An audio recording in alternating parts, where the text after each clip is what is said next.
This man claimed he could kill up to 800 yards, the prosecutor said with no hesitation. Could this be a grave misunderstanding? The jury didn't blink, the defendant just stared forward. No lawyer, no defense, no excuse. Everyone thought they knew what he was, a bitter ex-Marine, a threat, until a black SUV pulled up outside, until a four-star general walked in and said, "That man saved my life, and the court is about to convict the wrong person." What happened next silenced the entire courtroom. Welcome to Graceful Valor Stories, where tales of compassion and kindness are told. Let's uncover what really happened. The courtroom was small, red brick walls, wooden pews polished by decades of elbows and nervous hands. You could hear the hum of the ceiling fan even when the judge entered. That's how quiet it was. My desk was near the front. Court clerk, 6 years and counting. I've seen all kinds pass through this room: shoplifters, broken families, bar fights that got out of hand. But that morning was different. He came in cuffed, shackled, actually hands bound in front, heavy chain wrapped around his waist like some ancient criminal. Daniel Riggs, 66, retired Marine. That's all it said on the docket. He didn't say a word, didn't glance at the gallery, didn't look toward the jury box, just stared straight ahead as the bailiff guided him to the defense table like he'd walked that path before. The whispering started before the judge even sat down. "That's the guy from the gas station, right? He threatened to shoot someone 800 yards or something. I heard he snapped. PTSD, maybe. I'll be honest with you, I believe most of it. He looked like the kind of man who had seen too much and didn't come back all the way. Weathered face, sharp scar cutting across his jawline, wore the same faded jeans and canvas shirt at every hearing. Always early, always alone, no lawyer of his own. Just a tired public defender who barely looked up from her folder. No family in the gallery, no character witnesses. No one, and yet, he didn't look lost or scared or angry. He looked done, not defeated. Just done. The judge arrived. We all stood. She gave her usual nod and told the bailiff to proceed. Prosecution was fast to start. They always are when they think it's an easy case. The incident was described as minor but disturbing: a verbal confrontation at a local gas station. A younger man claimed Riggs had used military terminology to intimidate, told him he could take him out from 800 yards. No scope, no weapon was drawn, no injury reported, but the phrase stuck. 800 yards, you could feel the weight of it land in the jury's chest, especially coming from someone like him, a Marine, a sniper. They whispered. The store clerk gave vague testimony, said Riggs was quiet but intense. A woman who claimed to overhear said she remembered hearing him mutter something about killing, but no recordings, no video. Still, fear travels fast. The prosecutor delivered his closing like it was theater. "This man may have served," he said, pacing dramatically, "but that was a long time ago. We respect the uniform, ladies and gentlemen, we do. But we do not excuse behavior like this. Intimidation is not patriotism, and silence is not innocence." Some of the jurors nodded, others looked away, and Daniel Riggs, he didn't blink, didn't flinch, didn't even look at the man condemning him. He just stared ahead, that same distant look in his eyes like he was waiting for something none of us could see. Could this silence hide a heroic truth? The judge gave instructions. The jury left the room. The bailiff removed the cuffs temporarily, a courtesy, but the chain remained around his waist, metal clinking against the bench as he shifted. I looked at him, really looked for the first time, and what I saw wasn't a danger. It was calm, heavy, still calm, not the kind that comes from confidence, the kind that comes from having nothing left to prove. Around the room, phones buzzed. One reporter near the back tapped frantically at her laptop. A few locals sat in the gallery, curious but not concerned. To most, this was just another petty case, another tired old man with a grudge. But me, I started to feel something else, like the verdict wasn't going to be the most important thing that happened in that room, like maybe, just maybe, he wasn't the only one waiting for something.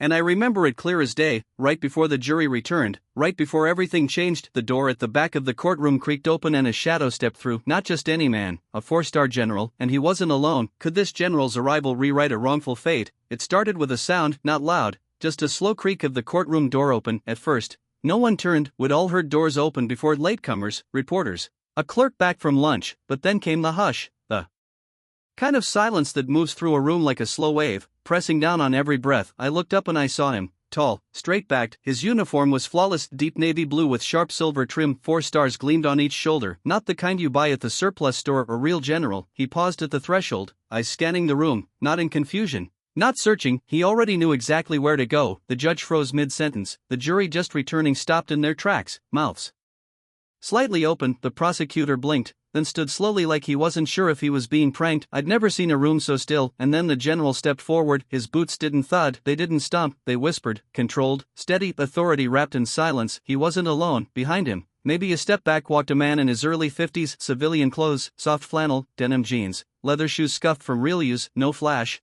no badge, but his eyes said he'd seen something.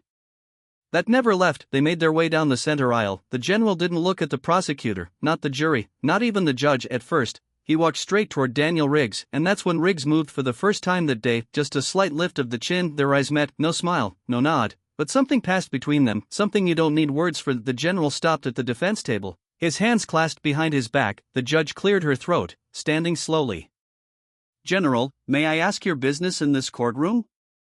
He turned respectfully. His voice, when it came, was calm, deep, carried without force. "I'm here on behalf of the man seated before you, Your Honor." He gestured to Riggs without looking at him. "This court may not know his full name, but I do. Gunnery Sergeant Daniel Riggs, retired, United States Marine Corps, former sniper attached to Task Force Iron Dagger." The room stirred. The jury glanced around, uncertain. "I saw a woman on the back row press her hand to her chest," the general continued. 31 years ago outside Fallujah, my team was pinned down, 7 Marines, 2 wounded, radio dead, surrounded, nightfall approaching. Our last known coordinates were already compromised." He paused. "I was a young major then, green, barely 30, and I was ready to die in that rubble." His voice grew softer. "But then came the shots, not panic, not chaos, precision. One by one, 12 enemy combatants dropped, every single one of them placed cleanly, no wasted movement, no crossfire, just silence and safety, a beat of stillness. That man saved us, all of us." He looked back at Riggs. "He didn't ask for medals, didn't wait for thanks. He disappeared after the evac, never said a word." Then he faced the room again. "I owe him my life." You could have heard a pin drop, but then he said something that made my stomach tighten. "I didn't come here today just to talk about the past." He turned and placed a hand gently on the shoulder of the man who had walked in with him. "This is Matthew Dunley."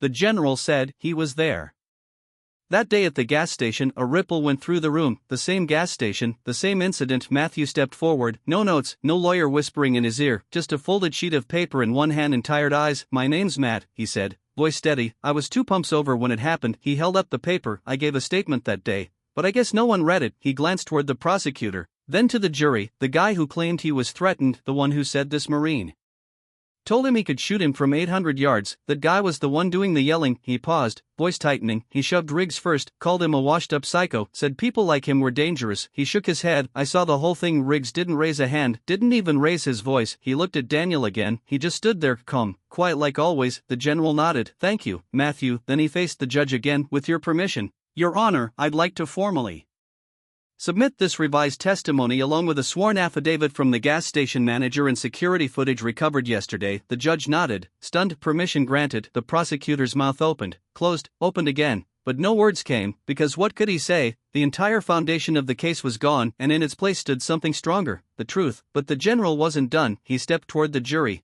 not too close, just far enough to be heard clearly. "I know this trial was never meant to be about what happened in Fallujah," he said, "but you can't separate a man from his service, and you shouldn't separate silence from dignity." He scanned their faces. "You look at this man and see a threat because he doesn't talk, because he walks alone, because he wears old boots and doesn't smile when you pass him." He gestured toward Riggs. "But I see the man who stayed behind an enemy fire so the rest of us could fly home." He stepped back, his voice lowered. "You want to know what restraint looks like?"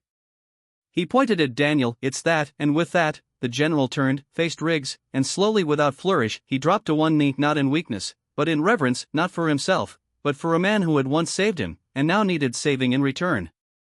You could feel it, the shift, like the air in the courtroom had thickened, grown heavier with every word that left the witness's mouth. Matthew Dunley's voice didn't tremble. It didn't need to. "I saw the whole thing," he said again. The young man wasn't scared, he was angry. He puffed up, tried to pick a fight. Riggs never raised a hand. He paused, eyes scanning the jury. In fact, it was the young guy who stepped forward first. He bumped Riggs with his shoulder, then started taunting him. The courtroom held its breath. I leaned forward at my desk, pen frozen over my notepad. The judge, halfway through adjusting her glasses, never finished the motion. "The line about 800 yards, Matthew continued, that didn't come from Riggs. It came from the kid mocking him sarcastically, trying to sound tough." He looked down briefly. I was standing close enough to hear the tone. It was mocking, not threatening. "And Riggs?" the judge asked softly. "Did he say anything in response?"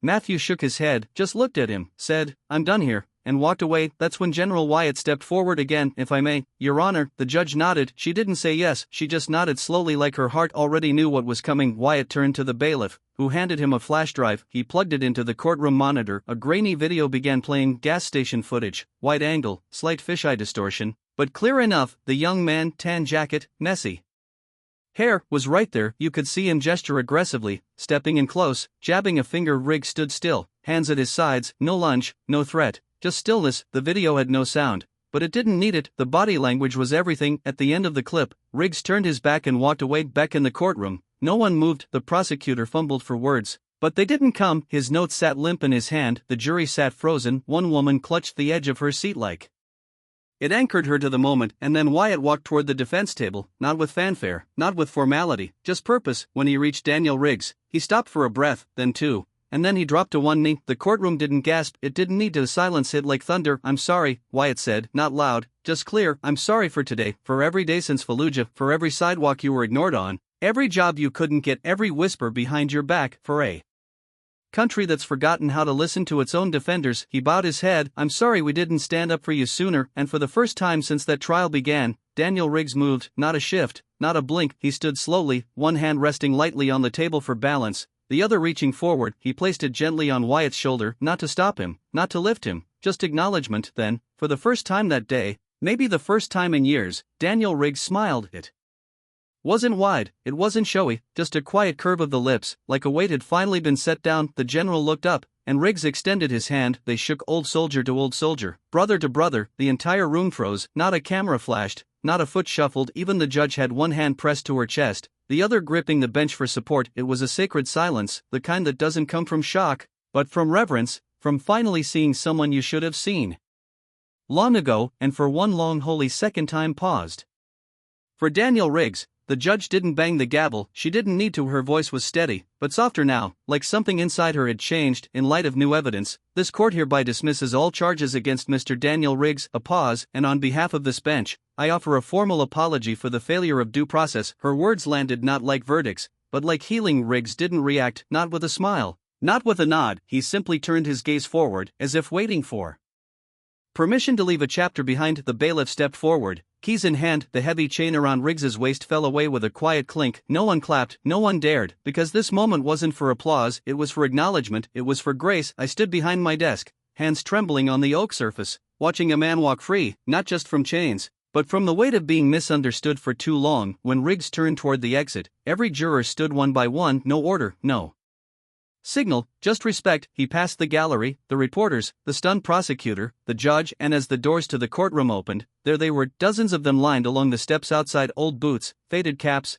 chestfuls of medals, or none at all. Veterans. They had come quietly, some from down the street, others from 3 towns over. Word had spread online after the first flash of a 4-star general at the courthouse. No one sent out a call, but somehow they all knew this wasn't just another hearing, this was a reckoning. Riggs stepped outside. The cold air met him, but this time, it didn't bite, and the moment his foot hit the top step, every veteran there saluted in perfect unison. No commands, no ceremony, just silent, unshakable honor. I couldn't hold it in anymore. I felt my throat tighten, my chest burn. I had spent weeks thinking he was just another case file, just another old soldier who couldn't leave the war behind, but I was wrong, so deeply, shamefully wrong. He wasn't a shadow, he was light just hidden beneath the weight of silence, and now finally, we had stopped long enough to see it. Could this salute mark a new chapter of recognition? Riggs walked slowly down the steps, not rushed, not hunched. He didn't wave, he didn't speak, but when he reached the sidewalk, he paused, turned slightly, and nodded once. That was enough, a quiet gesture that said, "I see you, too." Then he walked on, not alone. General Wyatt followed beside him, so did Matthew Dunley, and behind them,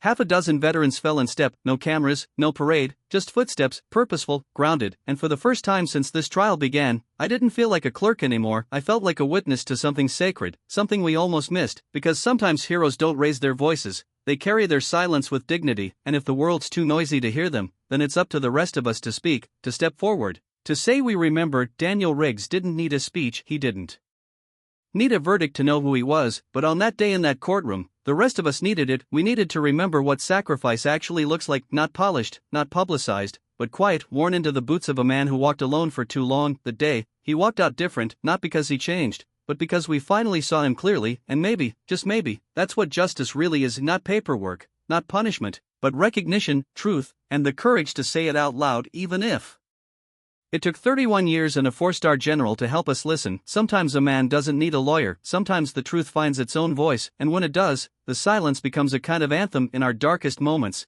Kindness still finds a way, often in the quietest places. Not everyone who helps wants recognition, some just need to know that today someone isn't going hungry, and sometimes that alone is enough to change a life. You may forget the story, but if no one retells it, history stays silent.